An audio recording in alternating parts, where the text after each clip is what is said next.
y allí las mexicanas, a lo que voy, que le fueron contemporáneas. Aparece como una lectura que continuamente dialoga con prácticas de distintos puntos geográficos, distintas temporalidades y distintas intervenciones estéticas. Dispara constantemente, en consecuencia, nuevas correspondencias. Me gustaría enunciar de modo general, por cuestiones de tiempo y por un problema de función-relación, como dirían los concretistas, lo que tentativamente podría describirse como un micropaideuma mexicano, a la inversa del paideuma brasileño y a partir de él. Esto es, un repertorio de obras y figuras que en un contexto mexicano determinado, de fechas cercanas a la dispersión del concretismo alrededor del mundo, esto es, entre los años de los 60 y los 80 del siglo XX, puede observarse como una constelación, una guerrilla particular, que se forma, como el paideuma brasileño, de lo no representativo, de lo no canónico, y que a distancia sirve también para contribuir a construir cierto frente de una historia abierta y errática del experimentalismo en México, en poesía. Intento leerlo a modo de lista como sí le salió a los brasileños. Además de la influencia extendida de la dispersión malarmeana, que va a ser fundamental en la crisis del verso, una línea en los archivos previos tocaría indudablemente a José Juan Tablada, que por suerte ya Rodolfo Mata ha dado una gran introducción sobre todas las posibilidades en su obra. Y con José Juan Tablada, sobre todo sus poemas sintéticos o disociaciones líricas, ¿no? Como los antologadores de poesía en movimiento nombraron. Fundamental, desde este autor, el uso intensivo de la síntesis. Dirá, solo sintetizando creo poder expresar la vida moderna en su dinamismo y en su multiplicidad. Material clave en Tablada relacionado con el concretismo desde una lectura, digamos, no sincrónica, sería Lipo y otros poemas de 1920 aproximadamente, por su ideografía. Ya en la época del concretismo, en la década de los 60, el Matías Geritz, poeta-designer, influido por la poesía fonética de Hugo Ball, que tendría correspondencias materiales concretistas del tipo el poema que va de la página al muro o a otros soportes, las permutaciones visuales de pocos cocodrilos locos que pueden ver ahí, la descomposición de grupos gráficos en O hipopótamo mío, que pide una lectura vértigo-visual para recuperarlo como una sola pieza, el sentido de cambio por pequeñas variaciones de los usos tipográficos en Mensaje de Oro, el que está abajo, que tenía también una contraposición de colores, blancos y negros, ¿no? Otro designer, Ulises Carrión. Correspondencias conceptuales, concretistas además de las materiales. La estructura. Toda estructura es elemento de otra, dijo. El uso de los espacios y la página en blanco. El lenguaje que se pone a prueba a sí mismo. La inclusión del archivo como el elemento de acción simultánea a la obra que archiva. El arte nuevo de hacer libros, ensayo de 1965 que ha sido realmente fundacional para muchísimas de las propuestas de libro-obra contemporáneas, donde declara, en modo concretista, un libro es una secuencia espacio-temporal, una forma autónoma y suficiente en sí misma que puede contener cualquier lenguaje escrito o cualquier otro sistema de signos. En la creación de tal secuencia paralela de signos, lingüísticos o no, permite percibir las estructuras por las que se compone, que forman a su vez una estructura mayor, la obra-libro, en Carrión, el libro-obra. En Carrión también, la atención a la creación intencional de condiciones específicas de lectura.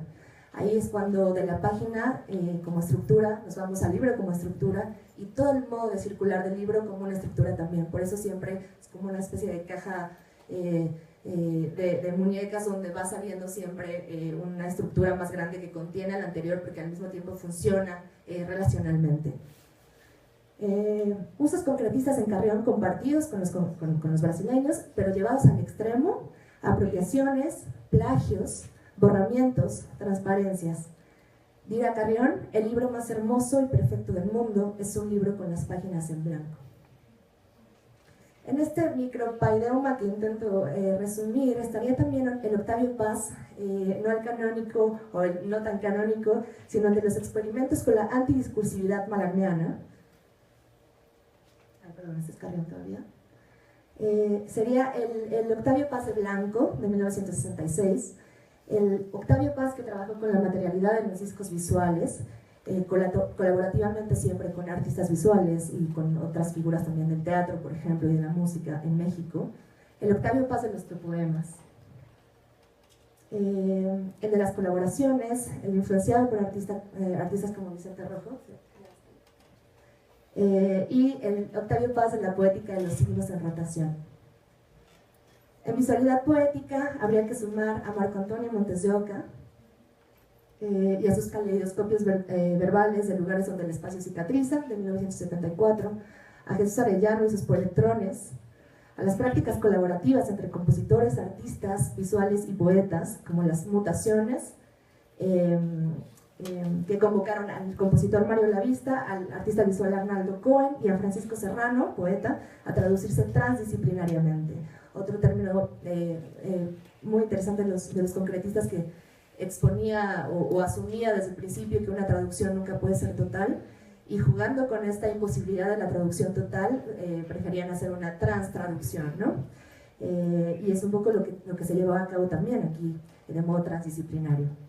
Esta constelación específica, frente a lo que podría decirse sobre las guerrillas poéticas en México, se hace mucho más extensa. Si ampliamos las fechas de observación, se hace cada vez más necesario ampliar también las relaciones interdisciplinarias.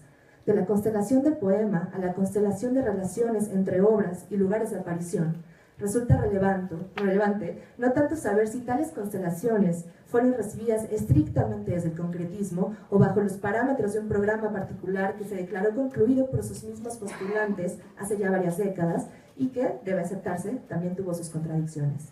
Quizá lo más relevante, interesante o útil sea reconocer en ese trazo mexicano que desde los márgenes posibilita experimentaciones posteriores y que desde la forma habla de una lectura del mundo también atomizada. Un lugar en la poesía mexicana de mediados del siglo pasado que, así como filtró ciertos rasgos concretistas y de tantas otras vanguardias internacionales, también desarrolló varios rumbos contradictorios, espesos, que permitieron la convivencia de, por ejemplo, una estructura automática, como en el caso de Jesús Arellano, o que aquí no toque para nada, pero son de los primeros trabajos que se hacen con las máquinas electrónicas, y a la vez un cuestionamiento sobre la enajenación de una época, de una queja social específica y a la vez una propuesta estética más bien universalista, de un asidero fuerte hacia las metáforas y a la vez ejercicios que querían despojarse de ellas. ¿Qué vemos cuando vemos el poema? Preguntarse sobre el espacio, el movimiento, el tiempo en la lectura es preguntarse, parece, por la lectura misma.